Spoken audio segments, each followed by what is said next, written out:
if you want to become a loan officer, this is what you need to do in the first 90 days so that you can streamline your success and get off to a great start. If you'd like more information, you can just grab the free guide. It's in the link below in the description. Hi, I'm Elysia Stobbe, your Mortgage Millions mentor, and I wrote the book on mortgages. Literally, this is the #1 best-selling book that I wrote called How to Get Approved for the Best Mortgage Without Sticking a Fork in Your Eye. And when I first got in the mortgage industry, my boss said, you won't make any money the first 6 months. And then the next 6 months, you'll probably make as much as you did the whole year before in your previous job. My previous job was pretty lucrative. I had a nice 6-figure income that I had worked up to over several years. And I thought, okay, if I can make that in 6 months, and I did the second 6 months, and then I continued to double it and double it from there. If I thought if I could do that, that would be great. And it's turned out to be a phenomenal ride. So I want to share these tips with you so you can get off to a great start as well. So first of all, in order that you don't make these same mistakes and you can get up and running in 90 days instead of 6 months, here's definitely some things you need to consider. So first, in order to take care of you, you'll need to set up a financial freedom plan. Now, some people call this a budget. I don't like that word. Budget is boring and restrictive. Financial freedom plan, it's much more positive, and we'll get into what exactly that details at another time. But basically, you're going to use the salary or draw that you negotiated with the mortgage company that you chose to go work with and sponsor you.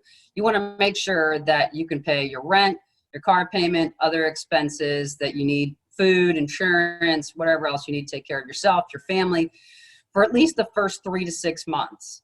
And you want to make sure that you have at least 2 months of expenses in your savings account, because it's stressful enough to start a new job. You need to have to worry about money on top of that. That's never fun. All right, and then the next part, it's critical to get a jump start on your first 90 days. So be forewarned, it can be overwhelming. There's so much to take in. I mean, I remember being a rookie LO and sitting in a sales meeting, and they were talking about seasoning. And I thought, what does salt and pepper have to do with mortgages? I just don't understand. I didn't know what I didn't know, and I didn't know anything. Seasoning requirements are how long the borrower's funds have to be in their bank. So not daunting, but there definitely is a whole nother, book of definitions for mortgage lingo.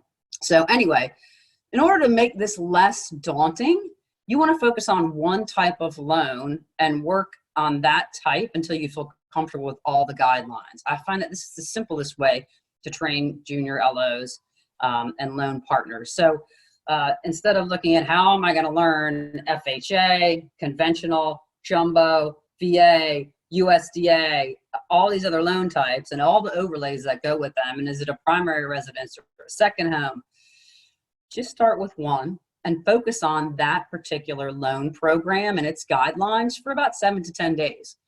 And if you do that every week, I mean, you'll have the big 3 mastered, which are conventional, FHA, and VA, and then you can add USDA and jumbo as you continue to go on.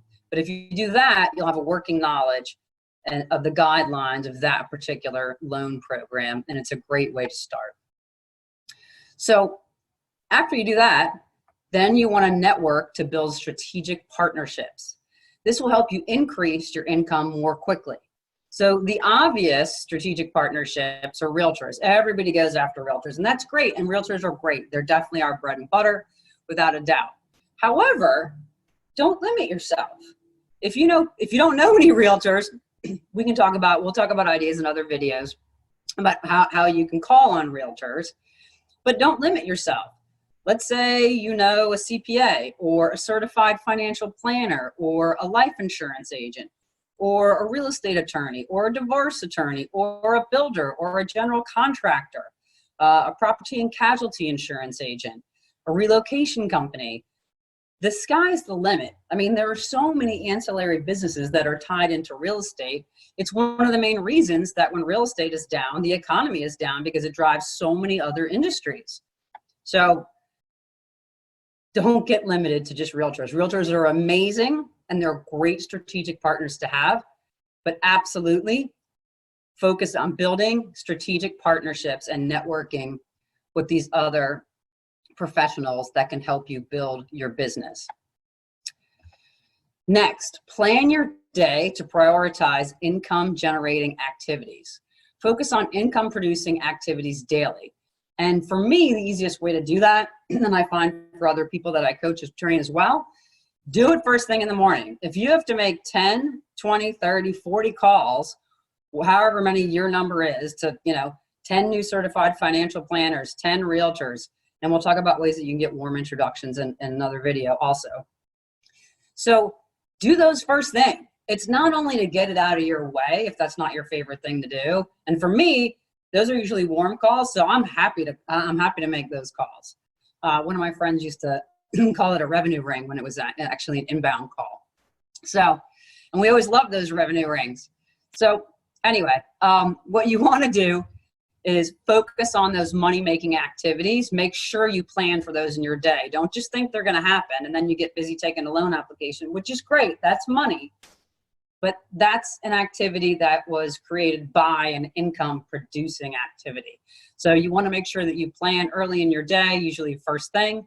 You don't want to start calling people at 7, but 8:30, 9. Make those calls and do those income-producing activities. All right. So and they should also, whatever they're going to be, whether they're calls or meetings, they should result directly in business. So you want to do your income producing activities first to make sure that they get done. Okay, next, you want to set up SMART goals.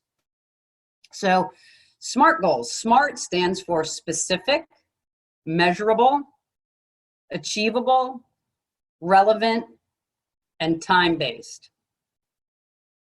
And there's a download for you if you want to check out exactly what that means. Next and last, but definitely not least, you want to get a coach to accelerate your growth and streamline your systems for success. Again, whether it's me, another mortgage coach, somebody, a leader, you're a trainer in your company, utilize them, take advantage of them. They know the shortcuts. They can save you from making mistakes, and then they can also teach you all kinds of tools to accelerate your growth. So take advantage of that for sure. Just click on the link below and you can grab the free guide with all the info. Comment below and be sure to like and subscribe.